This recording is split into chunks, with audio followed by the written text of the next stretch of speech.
آج کل ہمارے معاشرے میں ایک عجیب قسم کی بات پائی جاتی ہے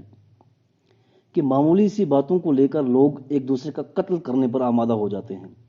عوام تو عوام، اب خواص بھی اس جہالت میں غوطہ زن ہیں۔ عوام الناس کو صبر و تحمل کا درس دینے والے خود صبر و تحمل اور بردباری پر قائم نظر نہیں آتے۔ کیسا دور آ گیا ہے کہ صنف نازک کے حقوق اور اسے بری نظروں سے بچانے کا درس دینے والوں میں بھی اتنا صبر نہیں رہا کہ وہ انہیں کورٹ اور کچہریوں میں دھکیلنے سے بھی باز نہیں آتے۔ مطلب ممبر پر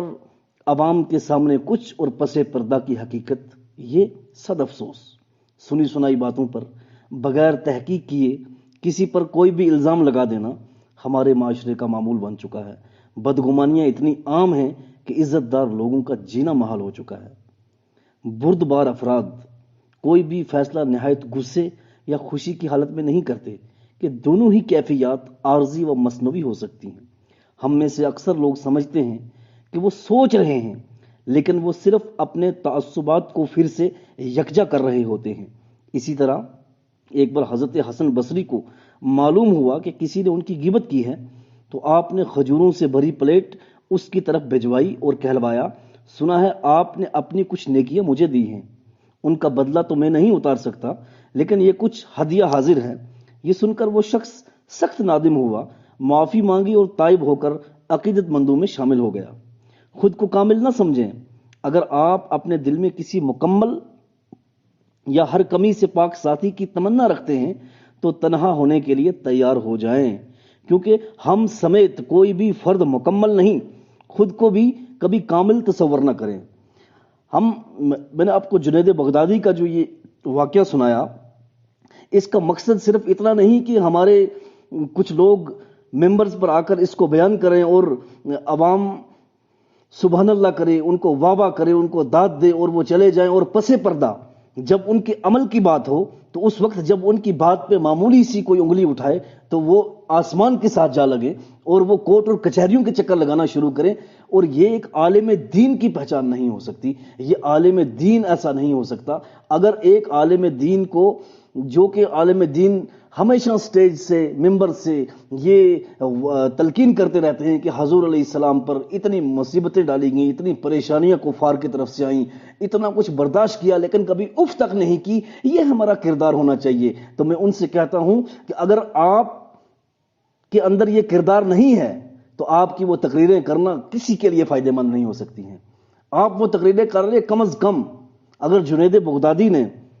اپنی غیبت کرنے والے کے لیے کھجوروں سے بھری پلیٹ تحفے میں بھیجی تو وہ شخص ان کی اس بات کو دیکھ کر نادم ہو گیا، تو آپ کے خلاف اگر غلطی سے کوئی اونچی آواز میں بات کر دے، آپ کی غلطی کو اگر کوئی اس کی نشاندہی کر کے آپ کو بتا دے تو آپ اس کا کیا حشر کرتے ہیں؟ مجھے سمجھ نہیں آتی کہ آپ محشر کے دن اللہ کے حضور میں کس منہ سے جائیں گے کہ حضور کی صبر و استقامت کی، ان کی بردباری کی، ان کی سیرت کی باتیں کرنے والے جب اپنی ذات کے اوپر آپ کی کوئی حرف اٹھاتا ہے تو آپ اس حد تک چلے جاتے ہیں اپنی ذات کے لیے، تو آپ غیروں کو جو درس دے دیں، آپ سے غیر کیا سیکھیں گے؟ آپ سے تو اپنے بھی دور ہو رہے ہیں۔ تو یہ ساری خرابیاں جو ہیں معاشرے میں ہماری جو پھیل رہی ہیں، یہ صرف اور صرف بدگمانیوں کی وجہ سے ہیں، کیونکہ ہمارے لوگ جب بھی کسی کی سنی سنائی بات سنتے ہیں اس پر بغیر کسی تحقیق کے وہ آگ بگولا ہو جاتے ہیں۔ تو ان کے لیے بہتر ہوتا کہ وہ اگر اتنا دین سمجھتے ہیں تو کم از کم اس دین نے ہمیں ہر سبق سکھا دیا ہے۔ اس دین نے زندگی کا کوئی شعبہ ایسا نہیں جس کو ٹچ نہیں کیا اور ہمیں یہ طریقہ نہیں بتایا۔ تو ایسی کون سی قیامت آ گئی کہ آج ہمارے معاشرے میں بدگمانیوں کا اتنا دور دورہ ہے کہ بدگمانیوں کی وجہ سے لوگوں کے اندر بلا وجہ نفرتیں اور عداوتیں پھیلائی جاتی ہیں؟ کیا کم از کم کسی نے اتنی بردباری سے کام لیا، کسی نے تحمل مزاجی سے کام لیتے ہوئے اگر کوئی کسی کے خلاف بات کرتا ہے تو اس کو بلا کر اس کو تحقیق کرنے کے بعد ہی اس سے کوئی اس کے بارے میں کوئی رائے قائم کرتا تو بات تھی۔ اور کسی بھی ایسے شخص نے جس کے اوپر شریعت یعنی ہمیں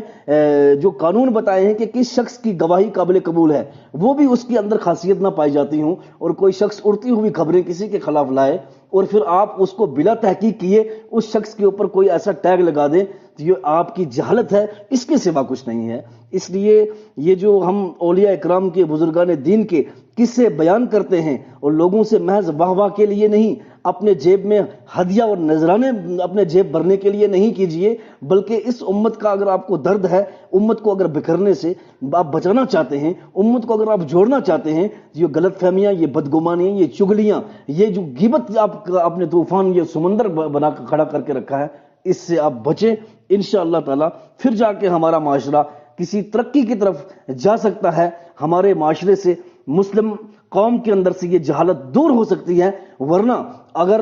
چند وڈیرے لوگ اپنی